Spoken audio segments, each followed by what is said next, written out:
Halo warga, ketemu lagi di Kulik Bareng. Pernah gak sih kita tuh ngerasa sibuk aja tapi hasilnya minim gitu?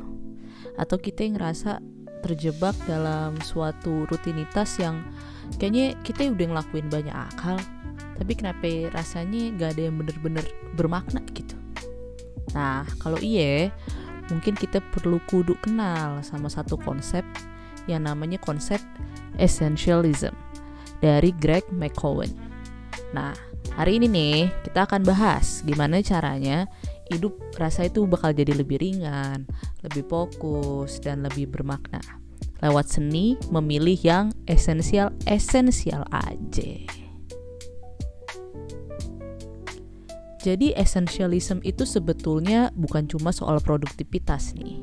Ini adalah cara berpikir sebenarnya, dan cara hidup yang berfokus pada hal-hal yang benar-benar penting dan kita mengeliminasi sisanya nih.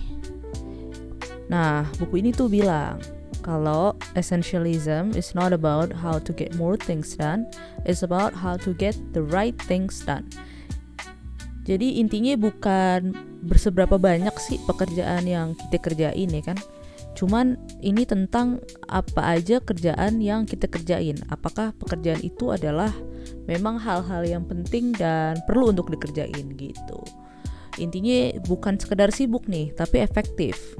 Bukan banyak yang dilakuin, tapi kita tepat dalam memilih apa yang mau kita kerjain. Nah, masalahnya kita tuh sering merasa harus bilang iya gitu ke semua hal. Ya bisa jadi karena kita takut ngecewain orang, apa kita FOMO tuh kalau istilah zaman sekarang kan, fear of missing out gitu, takut aja ketinggalan gitu. Atau emang sekedar kebiasaan kita buat melakukan yang namanya multitasking. Akhirnya kita kehilangan fokus dah, kita kehilangan energi juga, bahkan bisa jadi kita kehilangan arah hidup. Nah, si Om Greg nih menyebutkan nih, hal ini tuh sebagai the undisciplined pursuit of more.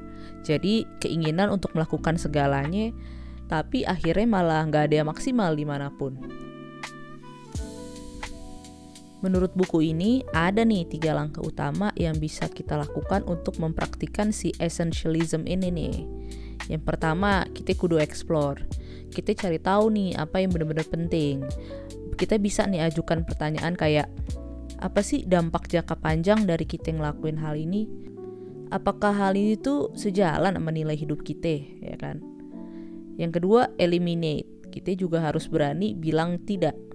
Ini nih sebenarnya bagian yang bisa jadi paling sulit nih.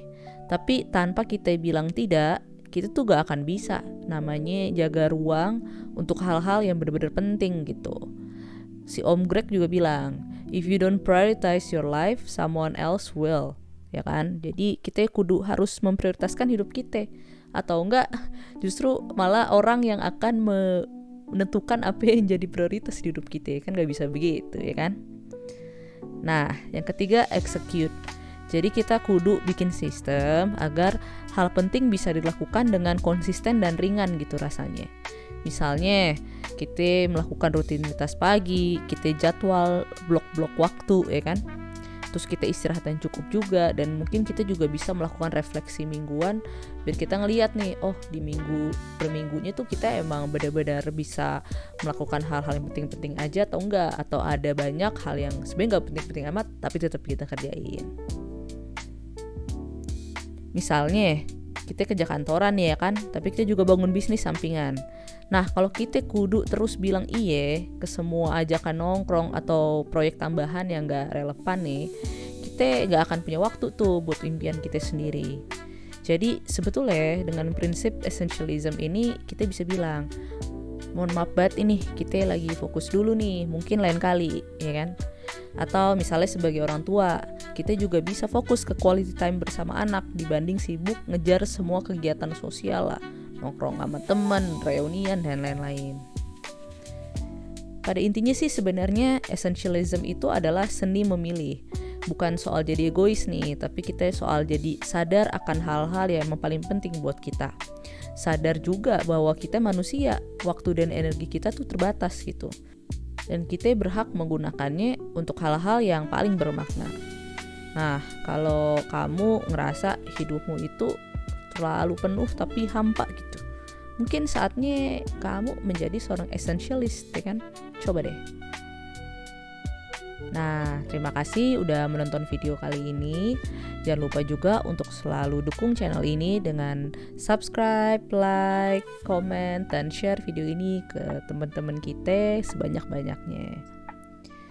Dan untuk minggu kali ini bisa kali ya kita tulis di kolom komentar kira-kira apa sih hal yang ingin kita eliminate dari hidup kita, ya kan, agar hidup kita tuh lebih esensial gitu. Jadi sampai jumpa di video berikutnya. Jangan lupa untuk selalu stay kind, content, and healthy. Bye!